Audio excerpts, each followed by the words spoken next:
Hello guys, my name is Rohit Kumar Chauhan. Today we will discuss about digestive system.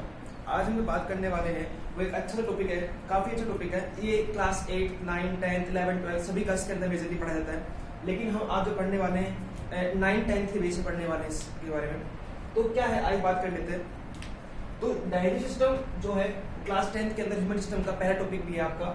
उसके अंदर देखो जो बात करने वाले हैं हम, तो बात कर लेते हैं फर्स्टली कि वर्क कैसे करता है, कैसे कैसे हमारी बॉडी में इसका वर्क होता है, कैसे नेसेसरी है, क्यों जरूरी है इसका वर्क होना। देखिए तो क्या होता है कि देखो कुछ ऑर्गन्स इसमें हमारे पार्टिसिपेट करते हैं। कौन कौन से ऑर्गन करते हैं, तो बात कर लेते हैं एक बार जरा इसके बारे में। तो फर्स्टली जो काम करता है माउथ। माउथ को हम बक्कल कैविटी भी कहते हैं या फिर ओरल कैविटी कहा जाता है। बक्कल कैविटी या फिर ओरल कैविटी। देन यहां पर आपके पाए जाते हैं pharynx,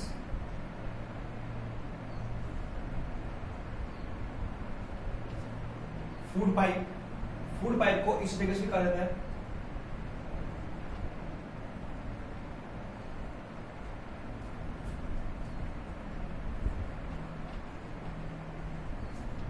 stomach,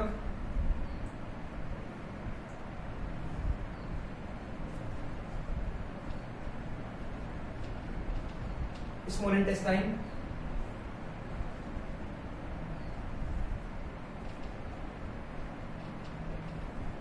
large intestine,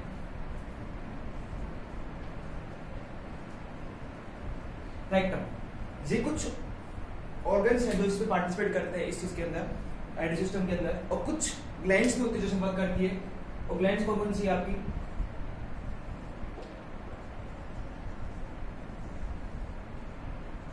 salivary gland, liver,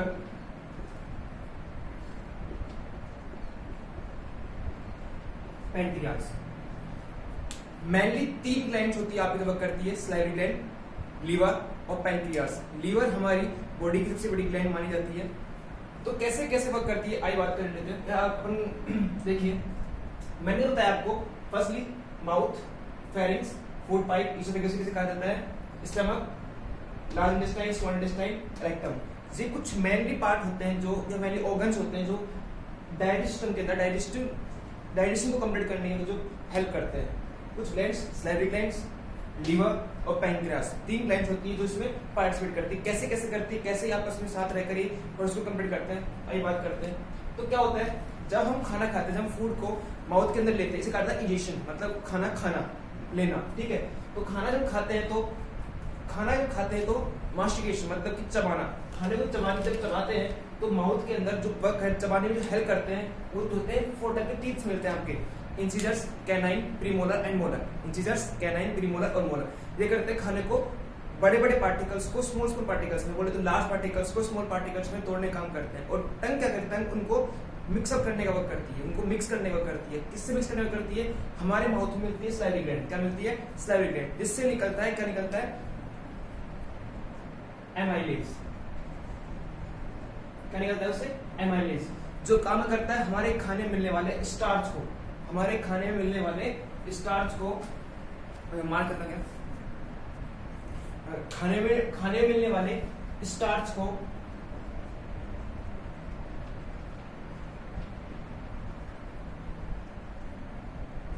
माल्टोजन कर देता है। क्या कर देता है?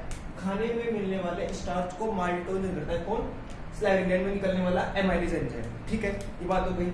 अब मैंने क्या बताया कि माउथ के अंदर टीथ द्वारा स्मॉल पार्टिकल्स को, टीथ के द्वारा लार्ज पार्टिकल्स, फूड के लार्ज पार्टिकल्स को स्मॉल पार्टिकल्स में तोड़ा जाता है। और सलाइवरी ग्लैंड जो एमाइलेज एंजाइम निकालती है, सिक्रेट करती है, उसको टंग द्वारा करता है, मिक्सअप कर जाता है। और जब मिक्सअप करता है बनता है बोलस। क्या बन जाता है? बोलस। एक बोलस बन जाता है, जो क्या करता है, माउथ से होते हुए कहां पर आता है? आगे की तरफ बढ़ता है। माउथ से होते हुए कहां बढ़ता है? आगे की तरफ बढ़ता है। जब आगे की तरफ बढ़ता है तो यहाँ पर होता है फेरिंक्स। फेरिंक्स एक ऐसी जगह होती है जो कॉमन पार्ट होता है किसका? नोज का और माउथ का। नोज का और माउथ का कॉमन पार्ट होता है जो आगे बढ़ते हुए, नोज कौन बात हो गया, आगे बढ़ते हैं तो यहाँ पर एक जगह आती है जिसे कहा जाता है, ये देखो धीरे देख पा रहे हैं आप, जिसे कहा जाता है एपिग्लोटिस। क्या कहते हैं इसे? एपिग्लोटिस, जो मतलब कि यहाँ पे ढक्कन टाइप का मिलता है, जो क्या करता है कि जैसे मान लीजिए दो पाइप है, ये विंड पाइप है, ये फूड पाइप है, आगे की तरफ होती है विंड पाइप, पीछे तरफ होती है फूड पाइप। फूड पाइप में जाएगा खाना, विंड पाइप में जाएगी एयर, जो हम रेस्पिरेशन में काम आएगी। तो जो खाना होता है फूड पाइप में जाता है, तो उसके ऊपर मिलता है एक एपिग्लोटिस। जब खाना आ रहा है तो वो ढक्कन या जो कैप है वो कहाँ चल जाएगा, आपका विंड पाइप पे चल जाएगा। अगर एयर आई तो कहाँ चल जाएगी, वो फूड पाइप पे चल जाएगी।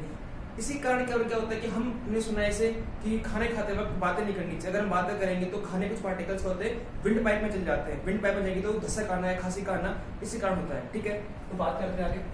तो खाना कहाँ पर, खाना माउथ से होते हुए कहाँ पर, ईसोफेगस से पहुंचता है, फूड पाइप में आता है। फूड पाइप में आता है तो क्या होता है, देखिए फूड पाइप से होते स्टमक में पहुंचता है, फूड पाइप से होते कहाँ पहुंचता है, स्टमक में पहुंचता है। अब स्टमक में आएगा, स्टमक में आएगा, ठीक है, बात मानी अपन ने, लेकिन स्टमक में पहुंचा कैसे, किस तरह स्टमक में आया, तो क्या होता है कि कंटिन्यू एक उसे चलती से बोलते हैं पेरिस्टल्टिक मूवमेंट बोलते हैं। एक मूवमेंट होता है, इसे कहते हैं पेरिस्टल्टिक मूवमेंट। वो क्या मूवमेंट होता है कि इसे मान लीजिए कि ये आपका ईसोफेगस है, ठीक है, या ईसोफेगस पाइप है। ये क्या होता है कि ईसोफेगस पाइप है, तो इस पाइप के अंदर क्या होता है कि वो कॉन्ट्रैक्शन और एक्सपेंड, कॉन्ट्रैक्शन और एक्सपेंड, मतलब पाइप का खुलना और क्लोज होना, मतलब कि चौड़ा होना और पतला होना, कॉन्ट्रैक्शन होना और एक्सपेंड होना, कॉन्ट्रैक्शन होना और एक्सपेंड होना कंटिन्यू चलता रहता है, खाना आगे बढ़ता है। और ये कहाँ होता है, ये माउथ से लेकर और कहाँ तक, पूरे रेक्टम तक, एनस तक, ये प्रोसेस कंटिन्यू चलती रहती है।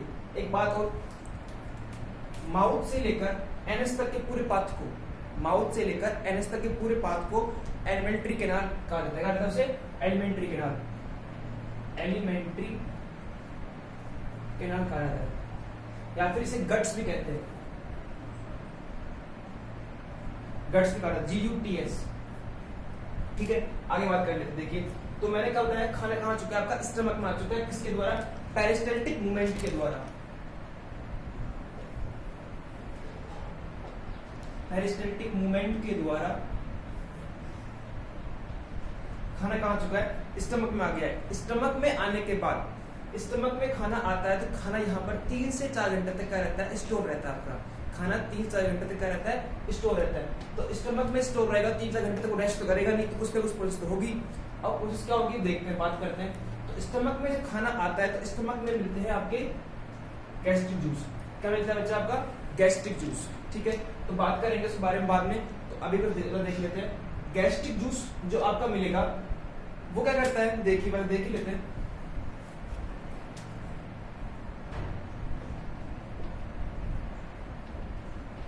गैस्ट्रिक जूस के अंदर होते हैं 3 चीजें। वो कौन सी चीजें, वो 3 चीजें आपकी है,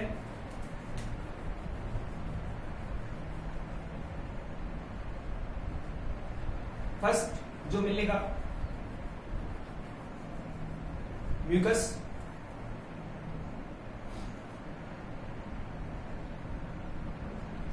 HCl हाइड्रोक्लोरिक एसिड और पेप्सिन।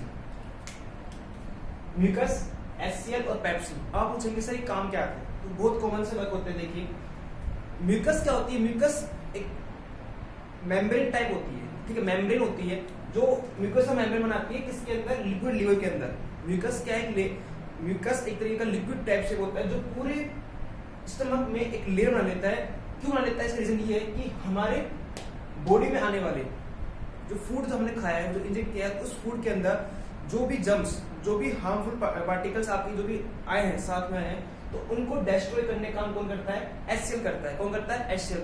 HCl क्या है, एक हाई डेफिनेशन, मतलब कि एक स्ट्रॉन्ग एसिड होता है। स्ट्रॉन्ग एसिड होता है, क्या करता है, अगर वो अगर म्यूकस मेम्ब्रेन प्रेजेंट नहीं होगी आपके वहां पर, तो स्टमक को क्या कर देगा, वो जला देगा, जलन महसूस होगी। कई बार क्या होता है कि हम जलन महसूस होती है, इसी कारण होती है कि इसकी मात्रा बढ़ जाती है हमारी बॉडी के अंदर हमारी, तो इसी कारण में जलन फील होती है। और क्या होता है कि अगर म्यूकस मेम्ब्रेन वहां पर नहीं हुई तो HCl क्या हो जाएगा, स्टमक को जला देगा, इस कारण से म्यूकस मेम्ब्रेन पाई जाती है। तो HCl का सिर्फ एक काम नहीं है कि जर्म्स को नष्ट करना है, HCl का दूसरा काम भी होता है। HCl का दूसरा काम क्या है कि हमारी बॉडी में जो गैस्ट्रिक जूस में तो पेप्सिन मिल रहा है, जो पेप्सिन होता है वो सिर्फ एसिटिक रीजन में वर्क करता है। पेप्सिन क्या होता है, एसिटिक रीजन में वर्क करता है, और इस कारण से अब पेप्सिन जो एसिड रीजन वर्क करता है, पेप्सिन क्या होता है, पेप्सिन चेंज होता है पेप्सिनोजन में। किसमें होता है बच्चा, पेप्सिनोजन में चेंज होता है। पेप्सिन चेंज होता है, पेप्सिनोजन में चेंज होता है। अब देखिए आगे, पेप्सिन जो आपका एंजाइम होता है क्या करता है, पेप्सिन प्रोटीन को, जो हमारे फूड में मिलने वाला प्रोटीन होता है, उसको पेप्टाइड में चेंज करता है। किसमें करता है? पेप्टाइड में चेंज करता है। बच्चे देखिए, पेप्सिन प्रोटीन को पेप्टाइड में चेंज कर रहा है। अब क्या होता है कि कई बार कि ये इसका वर्क है, ठीक है, बात मान ली।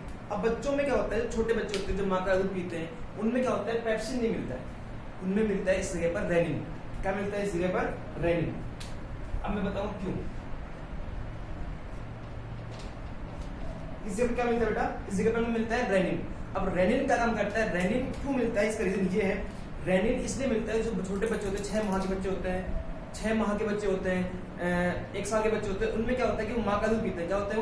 वो माँ का दूध पीते हैं। तो माँ का दूध पीते हैं तो माँ के दूध के अंदर क्या मिलता है? कैसीन मिलता है। दूध में क्या मिलता है? कैसीन, जो प्रोकैसिनिन में चेंज होता है। किसमें होता है बेटा? वो प्रोकैसिनिन में। तो लिख लेना इस चीज को, नोट कर लेना कि बच्चों में, जो छोटे बच्चे होते हैं, जो 6 माह के होते हैं, शिशु होते हैं, उनमें पेप्सिन की जगह पर क्या मिलता है? रेनिन मिलता है, जो कैसीन, दूध में मिलने वाले कैसीन को प्रोकैसिनिन में चेंज करता है। ठीक है, तो आगे बात कर लेते हैं। ठीक है, तो यहाँ तक हो गया गैस्ट्रिक जूस की बात होगी। किसमें? स्टमक में। तो स्टमक में क्या बताया मैंने? स्टमक में मैंने आपको ये बताया जो खाना होता है वो 3-4 घंटे तक स्टोर रहता है, और उसके अंदर क्या मिलती है? स्टमक के अंदर गैस्ट्रिक जूस मिलता है, जिसके अंदर म्यूकस, एचसीएल और पेप्सिन आपके पाए जाते हैं।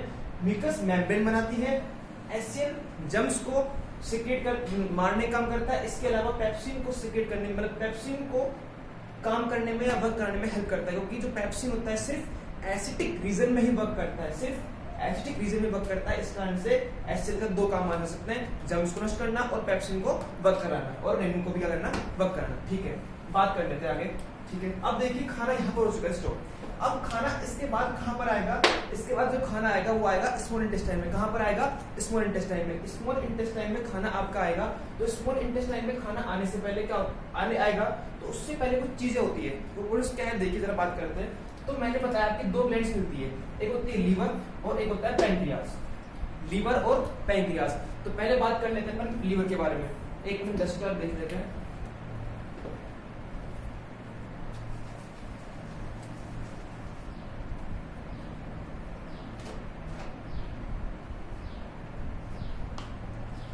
ठीक है, तो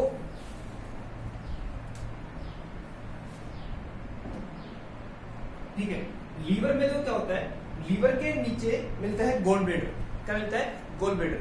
गोल ब्लेडर पता है तो क्या होता है? गोल ब्लेडर के अंदर बाइल जूस पाया जाता है। क्या मिलता है? Bile juice. जो लीवर से बना होता है बाइल जूस, वो आकर गोल ब्लेडर में होता है। जैसे मान लीजिए कि आपका लीवर लोब से बटा होता है, 2 लोब से बटा होता है, उसके नीचे की तरफ मिलता है आपका गोल ब्लेडर। उस गोल ब्लेडर में लीवर द्वारा बना बाइल जूस आकर इकट्ठा होता है। उस बाइल जूस में होता क्या है? तो मैंने आपको बताया कि लीवर में मिल रहा है आपका क्या? लीवर में आपका मिल रहा है बाइल जूस। क्या मिल रहा है आपका? Bile juice. तो बाइल जूस के अंदर जो मिलता है बिलिरुबिन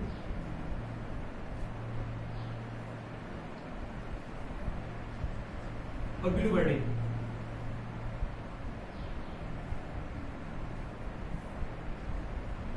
बिलिरुबिन और बिलिवर्डिन क्या है? ये बिलिरुबिन और बिलिवर्डिन नामक पिगमेंट्स मिलते हैं आपके। क्या मिलते हैं? पिगमेंट्स मिलते हैं, जो ग्रीनिश येलो कलर के होते हैं। क्या होते हैं बेटा? वो होते हैं आपके ग्रीनिश येलो कलर के होते हैं। क्या होता है बेटा? ये होते हैं ग्रीनिश येलो कलर के होते हैं, जो काम आते हैं किसके अंदर? इमल्सिफिकेशन काम आते हैं। किसमें काम आते हैं? इमल्सिफिकेशन। अब आप बोलेंगे इमल्सिफिकेशन क्या होता है? इमल्सिफिकेशन वो प्रोसेस होती है कि बड़े बड़े पार्टिकल्स को स्मॉल पार्टिकल्स में तोड़ना। It's called emulsification. बड़े पार्टिकल्स को स्मॉल पार्टिकल्स में तोड़ने का कहलाता है इमल्सिफिकेशन कहलाता है। और किसके द्वारा होता है? वो बाइल जूस में पाए जाने वाले बिलिरुबिन और बिलिवर्डिन वर्णक या पिगमेंट्स के द्वारा होता है। बिलिरुबिन या बिलिवर्डिन पिगमेंट्स द्वारा होता है। और ये कहाँ पाए जाते हैं? आपके बाइल जूस में पाए जाते हैं। बाइल जूस कहाँ मिलता है? बाइल जूस मिलता है आपके कहाँ पर? लीवर के नीचे पाए जाने वाले गोल ब्लेडर के अंदर। और ठीक है, और किस तरह के होते हैं? ये ग्रीनिश येलो कलर के होते हैं। और किस में काम आते हैं? ये मैंने बताया आपको अभी, ये आपके काम आते हैं इमल्सिफिकेशन में काम आते हैं।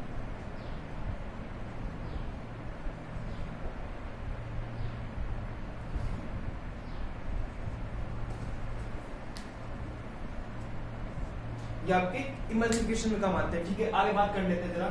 अब ये आपके हो गया ग्रीनिश येलो कलर, इमल्सिफिकेशन में आपके काम आ रहे हैं। ठीक है, अब यहाँ पर क्या होती है कि अब जो लीवर के अंदर आपका द्वारा जो गॉलब्लैडर में आपका जो स्टोर हुआ है बाइल जूस, वो कहां पर जाएगा? आपका स्मॉल इंटेस्टाइन में जाएगा। कहां पर जाएगा?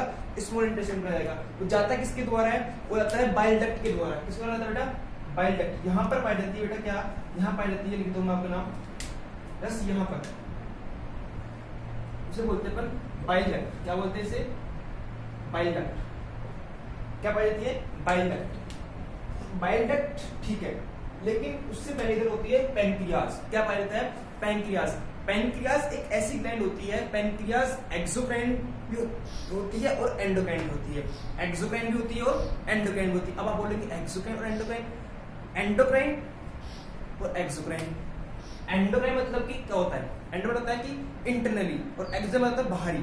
तो ये पैनक्रियाज एक ऐसी विशेष, या बोलेंगे एक अलग टाइप की ग्लैंड होती है जो मतलब कि एक्सोक्राइन वाला काम भी करती है और एंडोक्राइन वाला काम भी करती है। एक्सोक्राइन जो निकालती है, तीन चीजें निकालती है, ट्रिप्सिन, एमाइलेज और एक, बोलिए, ट्रिप्सिन, एमाइलेज और, मतलब आप बता दीजिए, ट्रिप्सिन, एमाइलेज और न्यूक्लियस। कौन कौन सी निकालती है?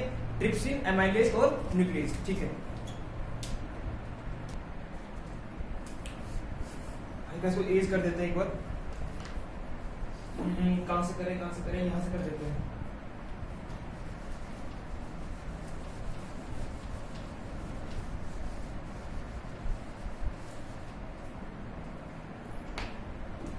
इनकी कुछ नोट्स भी है जो मैंने प्रिपेयर किए आप लोगों के लिए, तो वो आपको नीचे डिस्क्रिप्शन में मिल जाएंगे। देखिए आगे जरा। पैनक्रियाज। पैनक्रियाज में बताया आपको ये दो तरह ग्लैंड होती है आपकी, एक्सोक्राइन और एंडोक्राइन। एक्सोक्राइन में मैंने बताया आपको कौन कौन से निकलते हैं? ट्रिप्सिन, एमाइलेज, न्यूक्लियस, लाइपेज बोल लीजिए आप उस चीज को। ठीक है, अब क्या होता है कि एंडोक्राइन के अंदर भी निकलते हैं दो, इंसुलिन और ग्लूकागोन। इंसुलिन और ग्लूकागोन, हम इसके बारे में जो बात करेंगे वो बात करेंगे किसके अंदर? एंडोक्राइन सिस्टम बात करेंगे इसके बारे में। अलग से एक अलग वीडियो बनाएंगे एंडोक्राइन सिस्टम का, चैप्टर का एक टॉपिक है अच्छा ह्यूमन सिस्टम का, तो उसमें हम पक्का इस बारे में बात करने वाले हैं। तो अभी से बात करने वाले हैं एक्सोक्राइन के बारे में। तो मैंने बताया आपको तीन चीज निकलती, कौन कौन सी?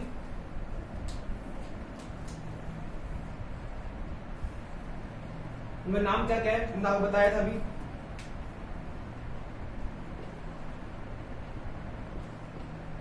ट्रिप्सिन, एमाइलेज और लाइपेज। ट्रिप्सिन, एमाइलेज और लाइपेज। ये एंजाइम भी क्या काम करते हैं? ये एंजाइम भी आपके डाइजेस्टिव सिस्टम के अंदर एक महत्वपूर्ण या इंपॉर्टेंट रोल डिफाइन करते हैं। कौन कौन से? ट्रिप्सिन, एमाइलेज और लाइपेज। ट्रिप्सिन, एमाइलेज और लाइपेज ये क्या करते हैं? कोलेस्ट्रॉल को, स्टार्च को, ठीक है, इनको दूसरी फॉर्म में, कोलेस्ट्रॉल को, फैट को डाइजेस्ट करने के अंदर, स्टार्च को डाइजेस्ट करने के, स्टार्च को, माल्ट को डाइजेस्ट करने के अंदर इनमें हेल्प करते हैं। कौन से एंजाइम? ट्रिप्सिन, एमाइलेज और लाइपेज। ठीक है, तो ये काम करते हैं। तो ये यहाँ पर क्या मिलता है? यहाँ पर भी मिलती है पेनिट्रेटिव डक्ट, जो कहाँ ले जाती है इनको? Small intestine. कहाँ ले जाती है इनको? स्मॉल इंटेस्टाइन मिल जाती है। अब स्मॉल इंटेस्टाइन में लेके जाएगी, तो लेके जाएगी। अब मैंने ध्यान देने की बात ये है कि बाइल डक्ट आ रही है और एक आ रही है पेनिट्रेटिव डक्ट आ रही है। बाइल डक्ट और पेनिट्रेटिव डक्ट, बाइल डक्ट और पेनिट्रेटिव डक्ट को साथ में बोल जाता है, क्या बोल जाता है बताइए? इसको बोल जाता है बाइल पेनिट्रेटिव डक्ट बोल जाता है। क्या बोल जाता है इसको? हेप्टो पेनक्रिएटिक डक्ट कहा जाता है। क्या कहते हैं इसे? कहा जाता है, इसे कहा जाता है, बच्चे ध्यान दें, यही तो नाम, इसे कहा जाता है हेप्टो पेनक्रिएटिक डक्ट। इसे कहा जाता है हेप्टो पेनक्रिएटिक डक्ट। बाइल डक्ट और पेनक्रिएटिक डक्ट को साथ में क्या कहा जाता है? हेप्टो पेनक्रिएटिक डक्ट। यह डक्ट, इस डक्ट के द्वारा क्या होता है कि जो एंजाइम कहाँ बने थे? पैनक्रियाज में निक्सकेट हुए थे, जो एंजाइम्स पैनक्रियाज में थे, और जो बाइल जूस, इसे बोलते हैं पैनक्रिएटिक जूस, देख लीजिए, इसको बोलते हैं पैनक्रिएटिक जूस। पैनक्रिएटिक जूस ऐसे बोलते हैं बाइल जूस। ये दोनों जूस कहाँ पहुंचते हैं? Small intestine. अब स्मॉल इंटेस्टाइन के अंदर भी होते हैं तीन पोर्शन, ड्यूडेनम, जेजुनम और इलियम। ड्यूडेनम, जेजुनम और इलियम। ड्यूडेनम क्या, कौन सा? Duodenum is the highest digestive organ, मतलब कि सबसे ज्यादा डाइजेस्ट करने वाला ऑर्गन माना जाता है किसके अंदर? डाइजेस्टिव सिस्टम के अंदर। मतलब कि देखो, जो ये स्मॉल इंटेस्टाइन आप देख पा रहे हैं, ये तीन पोर्शन डिवाइड होती है, ड्यूडेनम, जेजुनम और इलियम। ड्यूडेनम के अंदर सबसे ज्यादा मात्रा में, सबसे ज्यादा क्वांटिटी के अंदर आपका फूड डाइजेस्ट होता है आपका, ठीक है, जो किसके द्वारा होता है? बाइल जूस के द्वारा होता है। किसके द्वारा होता है, बाइल जूस के द्वारा और पैंक्रियाटिक जूस के द्वारा। बाइल जूस और पैंक्रियाटिक जूस कहाँ पहुंचते हैं, आपके ड्यूडेनम में आते हैं। कहाँ पर आते हैं, ड्यूडेनम। स्टूडेंट्स के 3 भाग है, बताया मैंने आपको।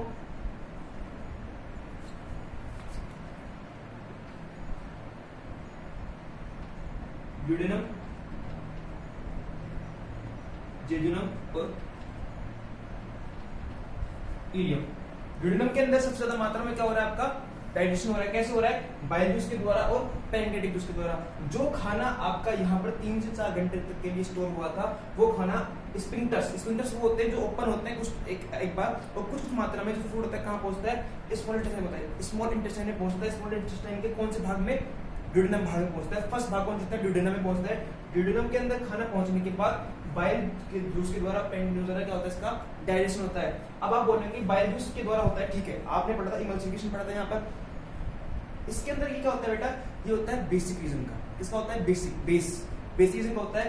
क्यों होता है, इसलिए होता है क्योंकि यहाँ पर मिलने वाला टिप्सिन जो होता है वो किसमें काम करता है, वो बेसिक रीजन में ही काम करता है। इसका आंसर ये किसलिए होता है, ये बाइल बेसिक रीजन का होता है, ठीक है।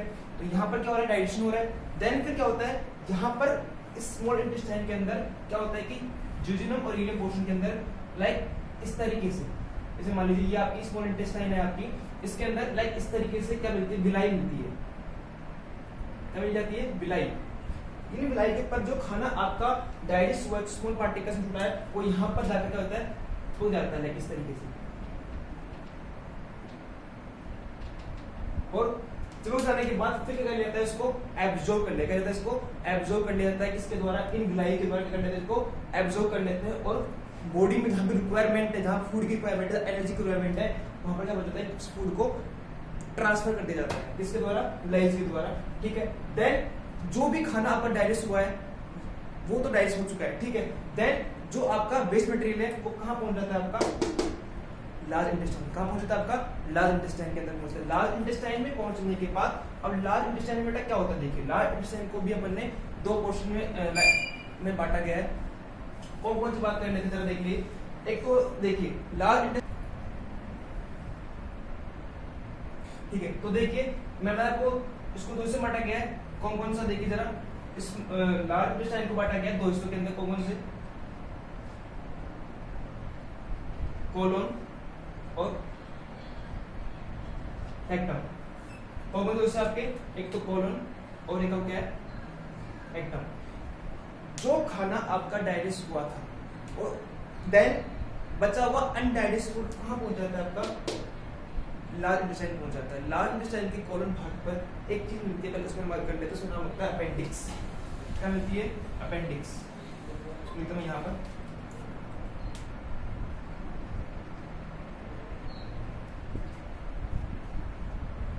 क्या होती है अपेंडिक्स। अपेंडिक्स एक तरीका हमारी बॉडी में एक्सेप्शन है। एक्सेप्शन कैसे बोल सकते हैं कि यह वह चीज है जो हमारी बॉडी के अंदर पहले वर्क करती थी। पहले क्या होते थे, अपन ने सुना है कि अपन पूर्वज जो है हमारे लाइक मंकीज वगैरह, तो क्या करते थे, घास फूस वगैरह खाते थे। तो उनमें क्या होता है कि सेल्यूलोज पाया जाता है, जो ग्रास वगैरह होते हैं मिलता है, सेल्यूलोज पाया जाता है। तो सेल्यूलोज क्या होता है कि सेल्यूलोज को डाइजेस्ट करने में ये चीज काम आती थी, आपकी अपेंडिक्स। लेकिन अब हम जो खाते हैं, नॉन फूड खाते हैं, उसमें जो क्या होता है, सेल्यूलोज नहीं पाया जाता है। तो यह हमारी बॉडी में हो चुकी है, एक्सेप्शन हो चुका है। तो क्या बोलते हैं, दर्द हो रहा है, पेन हो रहा है, वो इसी के कारण होता है, इस अपेंडिक्स के कारण ही वो दर्द या पेन फील होता है। क्योंकि इसमें कुछ भी खाने कुछ स्मॉल पार्टिकल चल जाएगा तो उसमें क्या होती है, स्वेलिंग आ जाती है, इस कारण से होता है, पेन फील होता है। ओके, तो अपेंडिक्स क्या हमारी बॉडी के अंदर एक्सेप्शन है, मतलब कि अननेसेसरी ऑर्गन है हमारी बॉडी का। केवल क्या होता है कि ऑपरेशन होता है पेट के अंदर किसी भी अदर चीज का, तो इसको भी डॉक्टर करते हैं वेस्ट मटेरियल मानकर बॉडी से काट के बाहर निकाल देते हैं। ठीक है, तो बात करते हैं आगे, देखिए जरा। तो जो खाना आपका अनडाइजेस्ट फूड कहाँ पर आया था, लार्ज इंटेस्टाइन के अंदर आया था। लार्ज इंटेस्टाइन में क्या होता है कि लार्ज इंटेस्टाइन के अंदर अब हल्का सा और डाइजेशन होता है। क्या होता है इसके अंदर, डाइजेशन ज्यादा, एब्जॉर्प्शन होता है। जो भी आपका अनडाइजेस्ट फूड के अंदर जो भी आपका वाटर है या सॉल्ट वगैरह जो भी है, जो भी रिक्वायरमेंट चीज है वो निकाली जाएगी। देन फिर बचा हुआ अनडाइजेस्ट फूड कहाँ जाएगा आपका, या वेस्ट मटेरियल कहाँ पर आ जाएगा आपका, रेक्टम में आकर स्टोर हो जाएगा। फिर एनएस के थ्रू क्या जाएगा, उसको सिक्रेट कर दिया जाएगा हमारी बॉडी। जब भी हमारे स्फिंक्टर्स वर्क करना, मतलब स्फिंक्टर्स ओपन होंगे, वो कर बॉडी से बाहर निकल जाएंगे, इसके द्वारा, एनएस के थ्रू। ठीक है, तो यह प्रोसेस कंटिन्यू चलती रहती है। कुछ भी तो देख लीजिए एक बार जरा, जो भी डाउट हो कुछ कंफ्यूजन हो तो आप कमेंट्स के अंदर पूछ सकते हैं। देन और उसका कुछ भी लाइक रह गया है, कुछ भी लाइक टॉपिक रह गया है तो मैं नेक्स्ट वीडियो के अंदर जो भी आप बताएंगे, जब भी कमी लगी है वो मैं इसमें चेंज करूंगा। और देन ये मेरा फर्स्ट वीडियो तो था, तो थोड़ा सा हल्का फुल्का आप देख पा रहे, नर्वस फील कर रहा हूँ मैं, but next time I will try my best, I will do my best and thank you so much.